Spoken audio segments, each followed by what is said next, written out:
متحد ایک دل اور ایک جان۔ پہلی تلاوت رسولوں کے اعمال اس کا 4 باب 32 سے 35 آیات۔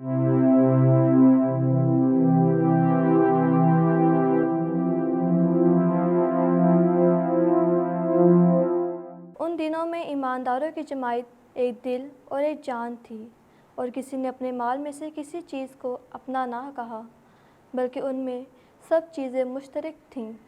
اور رسول بڑی قدرت سے خداوند یسوع کی قیامت کی گواہی دیتے رہے، اور ان سب پر بڑا فضل تھا، کیونکہ کوئی ان میں محتاج نہ تھا، اس لیے کہ جو لوگ زمینوں یا گھروں کے مالک تھے وہ ان کو بیچتے تھے اور بچی ہوئی چیزوں کا دام لا کر رسولوں کے پاؤں پر رکھتے تھے، اور ہر ایک کو اس کی ضرورت کے موافق بانٹ دیا جاتا تھا۔ پاک کلام کے پڑھے اور سنے جانے پر خدا کی برکت ہو۔ خداوند کا شکر ہو۔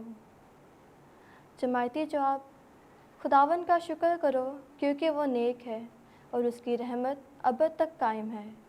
اسرائیل کا گھرانہ کہے کہ اس کی رحمت ابد تک قائم ہے۔ ہارون کا گھرانہ کہے کہ اس کی رحمت ابد تک قائم ہے۔ خداوند سے ڈرنے والے کہیں کہ اس کی رحمت ابد تک قائم ہے۔ جماعتی جواب: خداوند کا شکر کرو کیونکہ وہ نیک ہے اور اس کی رحمت ابد تک قائم ہے۔ خداوند کی یمین نے قوت کا کام کیا ہے۔ خداوند کی یمین نے مجھے فراز کیا ہے۔ میں مروں گا نہیں بلکہ جیتا رہوں گا اور خداوند کے کام بیان کروں گا۔ خداوند نے مجھے سخت تنبیہ کی ہے لیکن موت کے حوالے نہیں کیا۔ جماعتی جواب: خداوند کا شکر کرو کیونکہ وہ نیک ہے اور اس کی رحمت ابد تک قائم ہے۔ جو پتھر معماروں نے رد کیا وہی کونے کا سرا ہو گیا۔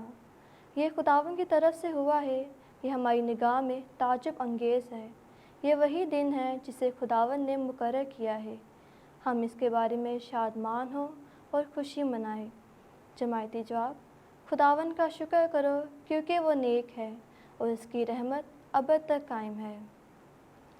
جو کوئی خدا سے پیدا ہوا ہے وہ دنیا پر غالب آ گیا ہے۔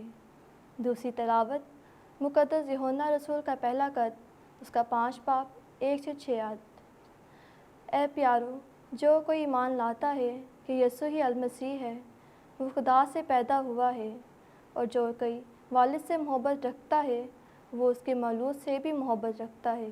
اس سے ہم جانتے ہیں کہ ہم خدا کے فرزندوں سے محبت رکھتے ہیں جب کہ ہم خدا سے محبت رکھتے اور اس کے حکموں پر عمل کرتے ہیں، کیونکہ خدا سے محبت رکھنا یہ ہے کہ ہم اس کے حکموں پر عمل کریں، اور اس کے حکم بھاری نہیں، کیونکہ جو کوئی خدا سے پیدا ہوا ہے وہ دنیا پر غالب آتا ہے، اور جس فتح سے ہم دنیا پر غالب آ گئے ہیں وہ ہمارا ایمان ہے۔ کون ہے جو دنیا پر غالب آنے والا ہے سوائے اس کے جو ایمان لاتا ہے کہ یسوع خدا کا بیٹا ہے۔ یہ وہی ہے جو پانی اور خون سے آیا، یعنی یسوع مسیح، جو نہ فقط پانی سے بلکہ پانی اور خون دونوں کے وسیلے سے آیا تھا، اور جو گواہی دیتا ہے وہ روح ہے، کیونکہ روح سچائی ہے۔ پاک کلام کے پڑھے اور سنے جانے پر خدا کی برکت ہو۔ خدا کا شکر ہو۔